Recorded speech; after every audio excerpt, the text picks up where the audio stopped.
کیونکہ روزے کا مطلب ہی تقوی ہے، یعنی پرہیزگاری اختیار کرنا۔ پہلی نکتہ، پہلی بات، گناہوں سے رک جائیں۔ جو گناہ کرتے ہیں ہم میں سے، جس گناہ میں مبتلا ہیں اس سے ہٹ جائیں۔ دوسرا نکتہ، جھوٹ بولنے سے رک جائیں۔ یہ تو ہمارے اکثریت لوگوں کی عادت ہے، جھوٹ بولنا ہم گناہ ہی نہیں سمجھتے۔ ہمارے مسلمانوں کی اکثریت جھوٹ کو روٹین کی کارروائی، جھوٹ بول رہے ہوتے ہیں، ان کا دماغ سگنل ہی نہیں دیتا کہ جھوٹ بول رہے ہیں، ان کا ضمیر جھنجھوڑتا ہی نہیں کہ بھائی جھوٹ بول رہا ہے تو۔ آپ ایمانداری سے بتائیں، ہم میں سے اکثر ایسے ہیں۔ جب ڈاکٹر اسرار احمد تھے وہ تو کہتے تھے 85% ایسے ہیں، تو وہ تو بہت اچھا دور تھا۔ اب تو 95%، اس سے بھی اوپر کا فگر۔ ہم جھوٹ بولتے ہوئے محسوس ہی نہیں کرتے کہ ہم جھوٹ بول رہے ہیں، ہمارا ایمان، ہمارا ضمیر، ہمارا دل سگنل ہی نہیں دیتا، ہمیں یہ شعور ہی نہیں کرواتا کہ جھوٹ بولا جا رہا ہے۔ ورنہ کبھی کسی گناہ پہ ملامت ہوتی ہے نا، اندر سے ضمیر ملامت کرتا ہے، لیکن ہم جھوٹ بولنے کے اتنے پختہ عادی ہیں کہ اب اندر سے ہمارا ضمیر ملامت ہی نہیں کرتا، مر گیا ضمیر، مر گیا۔ یعنی کہ جھوٹ بولنا روٹین کی کارروائی۔ کوئی صفاق جھوٹ بول لیتا ہے، کوئی ذرا مکسنگ کر کے وہ اپنے دماغ کو مطمئن کر لیتا ہے کہ یہ شاید جھوٹ نہیں ہے۔ اب صفاق جھوٹ، چٹا جھوٹ تو آپ سمجھتے ہیں نا، اور وہ دوسرا نکتہ کہ وہ مطمئن کر لیتا کہ میں نے جھوٹ نہیں بولا، وہ کیا ہے؟ فون آ رہا ہے، میں بس پہنچ گیا، کھڑا بھی گھر ہوتا ہے، ایسا ہے نا؟ یہ بندہ جو کہہ رہا ہے میں پہنچ گیا، کھڑا کدھر ہے؟ گھر۔ یہ سمجھتا ہے کہ میں نے، ویسے پہلے والا بھی سمجھتا ہے کہ میں نے جھوٹ نہیں بولا، کیونکہ جھوٹ ہماری رگ رگ، نس نس، زبان ایسے ایسے چلاتی ہے جھوٹ کو۔ وہ سمجھتے ہیں ہمارا ضمیر، دماغ رہ ہی نہیں گیا جو ہمیں پچھتاوا پیدا کرے کہ ہمیں سمجھائے کہ ہم جھوٹ بول رہے ہیں۔ اوپر سے سیاستدان، صدر، وزیر اعظم، جسٹس، ججز، جرنل، صوفی صاحب، نیچے تک کئی بہت سے مولوی صاحب، اور عام بندے کی تو بدحالی ہے۔ اتنی صفائی سے جھوٹ بولتے ہیں کہ سننے والا یقین کر جاتا ہے کہ یہ سچ کہہ رہا ہے، اتنے ایکسپرٹ ہیں جھوٹ بولنے میں۔ اور جھوٹ بول کر چورن بیچتے تھے، چورن کو سونا کہہ دیتے ہیں کہ یہ سونے کا بورا ہے۔ کئی میں ایسے جھوٹے آپ نے بھی دیکھے ہوں گے، میں بھی معاشرے کا حصہ ہوں۔ نبی صلی اللہ تعالی علیہ وسلم فرمایا، جو جھوٹ بولنا بند نہ کرے اللہ کو اس کی کوئی پرواہ نہیں، وہ بھوکا مرے، بے دین مرے، جہنمی مرے۔ جو جھوٹ بولنا بند نہ کرے اللہ کو اس کی کوئی پرواہ، جب عادت بن گئی ہے تو اللہ کو ہماری کیا پرواہ ہے۔ سحری ٹائم دیکھا تھا نا وہ عذاب کا سگنل۔ اب سحری، آج کی سحری میں جنہوں نے صبح سحری میں اٹھے ہوں گے ان کو پتا ہوگا 50% تو اٹھنا بھی بند ہو گئے، موبائل کھیلتے کھیلتے آنکھ لگ گئی، جب دل چاہا اٹھ گئے، نہ سونے کا ٹائم نہ جاگنے کا ٹائم۔ مردہ بے ضمیر قوم جس کا نہ کوئی حال نہ مستقبل۔ چلو آدھے تو اٹھے ہوں گے اللہ کے بندے، اور کچھ نہیں کیا، روزہ ضرور رکھا ہے، چاہے وہ پھٹا پھوٹا ہے، سوراخ والا ہے، بیکار ردی روزہ ہے، وہ بھی رکھا ہوگا۔ اکثر لوگوں کا روزہ ردی روزہ ہے، پھٹا ہوا۔ یہ حدیث کا مفہوم بتا رہا ہوں۔ صبح سحری ٹائم عذاب آیا تھا، تھوڑا سا جھلک، ایک دم سے اندھیرا اور گندی ہوا اور عجیب سا تو سانس بند ہو رہی تھی، حالانکہ ہوا چل رہی تھی، سانس بند ہو رہی تھی. یہ معمولی سا عذاب کا، اور میں سمجھ رہا تھا شاید کہ یہ قیامت کا سگنل ہے، سانس ہی نہیں آ رہی تھی، لیکن ہم نے اسے سیریس سوئے رہے. کیا روزے، کیا نمازیں مولوی پٹتے رہندے نے، کیڑا قرآن، موجاں کرو، آسن قبراں لگ سن خبراں، اے جہان مٹھا او جہاں کہیں ڈٹھا. اے جہان مٹھا اللہ غنی او جہاں کہیں ڈٹھا، آسن قبراں لگ سن، دیکھی جائے گی جدو ایتھے تے کچھ کر لئیے. ہر دوسرا آدمی ایمان سے محروم ہو رہا ہے اور عذاب کے مستحق ہے، ہم پر واجب ہے عذاب. کون سا کردار ہمارا ایمان والا ہے؟ ڈھونڈو وہ بندہ جو جھوٹ نہ بولا ہو زندگی میں کبھی، ڈھونڈو. یہ دوسرا نقطہ ہے کہ جھوٹ چھوڑ دینا ہے. رمضان سے 15 باتیں میں نے کہا مستفیض ہونے کی. 2 باتیں سمجھ آ گئی ہیں. پہلی بات کیا تھی؟ گناہوں سے رک جانا ہے. جس کو جو گناہ کی لت پڑی ہے رک جائے. پھر بھی کبھی احساس ہو جاتا ہے. کل کے ایک شخص آیا، کہتا جی مجھے زنا کی لت ہے، جس دن میں کسی نئی عورت سے زنا نہ کر لوں. اب رمضان آیا تو میرا دل کر رہا ہے کہ میں توبہ کروں کوئی ایسی پڑھائی. میں نے کہا کتنی بہن بیٹیوں سے کر لیا ہوگا؟ کہتا 1000 سے کراس ہے. ابھی ینگ تھا. اور میں نے کہا اب تک تجھے حیا نہیں آئی کہ وہ تیری ہی بیٹی ہو سکتی ہے؟ تجھے نظر نہ آئی ہو اندھیرے میں؟ تیری بہن بھی ہو سکتی ہے، کسی کی بہن بیٹی اپنی، تو کاہے کا مسلمان ہے؟ کہتا بڑی دفعہ کوشش کی ہے، نشہ پڑ گیا. میں کہتا ہوں بڑی بات ہے یار، تو توبہ کی نیت سے آ گیا ہے، ورنہ تو کتنے اس کو بزنس سمجھتے ہیں. خود اپنی بچیاں بیویاں اس دور میں پیش کرتے ہیں، پیسے لیتے ہیں، بیچتے ہیں آن لائن.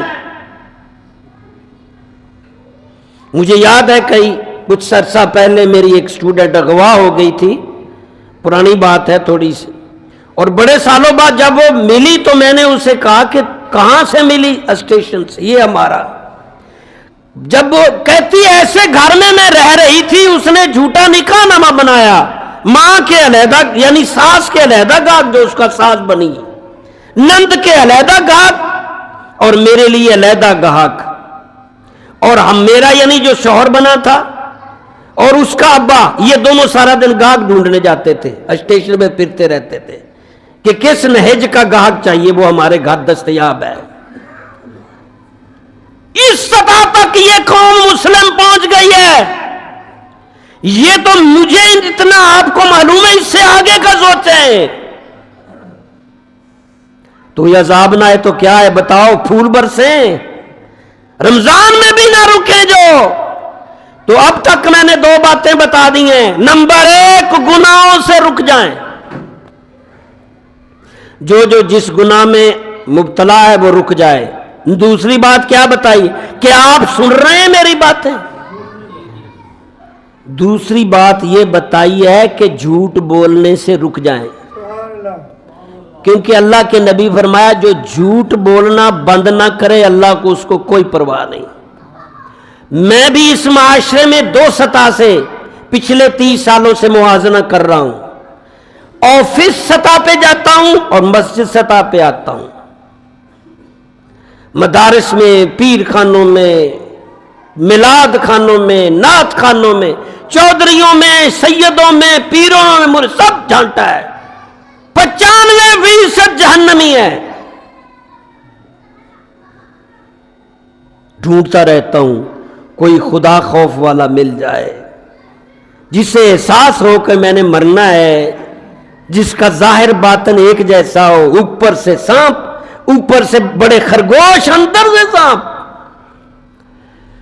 سارا دن زبان چلتی ہے. اتنے چھوٹے سے دنوں کے روزے میں بھی روزہ نہیں رکھتے، چائے پی رہے ہیں، سگریٹ پی رہے ہیں. یہ مسجد کی باہر آپ کے دفاتر سوسائٹی کی بات کر رہا ہوں، انہیں پتہ ہی نہیں کہ رمضان آیا ہے۔ کیا بنے گا، کیا بنے گا، ہمارا کیا بنے گا؟ مسلمانوں، رمضان کو ماننے والوں، قرآن کو، اللہ کو، کون سی چیز ہماری درست رہ گئی ہے؟ چلیں، ٹائم تھوڑا سا رہ گیا ہے، میں مختصراً بتا دوں۔ دوسری بات، تیسری بات یہ ہے کہ گالیاں دینے سے رک جائیں۔ نبی صلی اللہ علیہ وسلم فرمایا گالیاں دینا کبیرہ گناہ ہے، گالیاں نکالنے والا جو عادی ہے وہ فاسق فاجر ہے۔ موازنہ کرو اپنا، کون سا لفظ ہے، جملہ ہے جو گالی کے بغیر ادا ہوتا ہے آپ کا؟ یہ میری میٹھی میٹھی یہ صحیح باتیں کڑوی لگتی ہیں آپ کو، سر والا تال والا ماحول میں نے دیا ہے بڑے سال، بہت سر تال سی، ہمارے سے زیادہ اس علاقے میں کس کی سر ہوگی، لیکن ہائے قوم بانسری پہ ڈانس کرنے والی ہے، یہ سمجھنے والی نہیں۔ گالیاں دینا گناہ ہے کبیرہ، گالیوں کا عادی، گالی نکالنے والا عادی فاسق فاجر، بتاؤ کہاں جائے گا تو؟ کون سا بندہ ہے جو گالیاں نہیں دیتا؟ نکالو اپنے گروہ سے، خواہ مذاق سے ہوں، لاڈ سے ہوں۔ باپ بیٹے کو گالی نکال رہا ہے، لاڈیاں کر رہا ہے، بیٹا ماں کو، اور ماں کہہ رہی ہے اس کو دم کرو، حرامزادہ گالیاں نکالتا ہے۔ میں نے کہا تو کیا نکال رہی ہے؟ یعنی ہمارے نزدیک گالی گالی نہیں رہی۔ چوتھا نکتہ، فحش گفتگو، بےہودہ باتیں، فحش کڑیاں منڈیاں دیاں فحش گلاں، زنا دیاں۔ نمبر پانچ چغل خوری، جو ہماری جڑوں میں بیٹھی ہوئی ہے، چغل خوری۔ نبی صلی اللہ علیہ وسلم فرمایا چغل خور جنت میں نہیں جائے گا۔ یہ جنت چغل خور نہیں جائے گا تو کتھے جائے گا؟ دوزخی بچتی ہے۔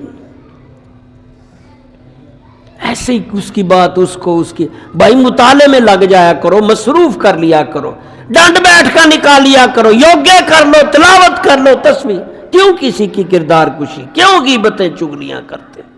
نمبر 6 جھگڑالو، ایویں گل گل نال جھگڑا۔ نمبر 7 بے لذت گناہوں سے بچائیں۔ اب آپ کو سمجھ نہیں آنی کہ بے لذت گناہ کیا ہے؟ یہ بار بار داڑھی بلیڈ پھیرنا بے لذت ہی ہے، کی مزہ آندا ہے تانوں؟ بلیڈ دے پیسے وکھرے، ٹائم وکھرا، اس طرح کی اور بھی بے لذت گناہ ہے۔ ایویں کچ کچ کر دینا، ایویں ادھر الجھ ادھر بہ، اوتھے تک، اوتھے پان کھا، اونوں ویکھ، آندی آندے جاندے نوں ویکھ، لوکاں دے تماش بینیاں ویکھ، بے لذت گناہ۔ اور اگلی بات، فلم، ڈرامے، گانے، باجے، عشق، مشوقی اور پردے والی باتیں، یعنی جو پردے میں کرنی چاہیے وہ سرے عام کری جا رہا ہے کہ بیوی نے انج شوہر نال ٹائم گزارا ہے یا شوہر نے بیوی نال، ان کو نہیں آرڈر کہ وہ سہیلیوں اور دوستوں کو بتائے، آپ لوگوں کی باتیں۔ ویڈیو گیم، بے وجہ موبائل کا استعمال جو ہماری نئی نسل کو تباہ کر گیا ہے، کھا گیا زنگ۔ 10 نمبر اعتدال، کھانے پینے، سونے جاگنے میں اعتدال، سوئے تو سوئی جا رہے ہیں، جاگ رہے ہیں تو جاگی جا رہے ہیں، کھائی جا رہے ہیں یا بالکل نہیں کھا رہے، اعتدال۔ اور اسی طرح ترتیب، 11 نمبر ترتیب سے زندگی اور عبادات ترتیب سے مینج کرنا، کہ اپنے وقت پر نماز ٹائم اٹھیں، وقت پر سو جائیں، وقت پر مسجد میں جائیں، جدو آخری رکعت ہوئے ادو مسیتے آنا جائے، بے ترتیبی ہو گئی۔ اور بھائی امام دے نال اللہ اکبر، جدو سونا ہے ادو جاگی جا رہے ہیں، جدو جاگنا ہے ادو، عجیب قوم۔ اسی طرح 12 نمبر بد نظری، بد نگاہی، فرمایا یادداشت ختم کرتی ہے، چہرے کی رونق ختم کرتی ہے، ایمان کی حلاوت۔ وہ سکرین میں دیکھو، بازار جاتے ہوئے دیکھو، ٹھرک۔ 13 نمبر غیبت، فرمایا غیبت کرنے والا اپنے مردہ بھائی کا گوشت کھاتا ہے۔ ان ساری جو برائیاں میں بتا رہا ہوں اس سے روزہ سلامت نہیں رہتا، کرچی کرچی پھٹ پھٹ جاندہ، لیراں لیراں۔ اے جے روزے نے تانوں دوزخ تو بچانا ہے، دس روزے رکھ کے گالیاں بھی خوب کڈیاں، ہاں جی، چغلیاں، غیبتاں، ملاوٹ۔ اسی طرح آخری بات، کیونکہ ٹائم مکمل ہو گیا، حرام اور مشتبہ رزق سے، کاموں سے بچنا۔ پتا ہوتا ہے سب کو یہ حرام کا کام ہے، بچنا ہے۔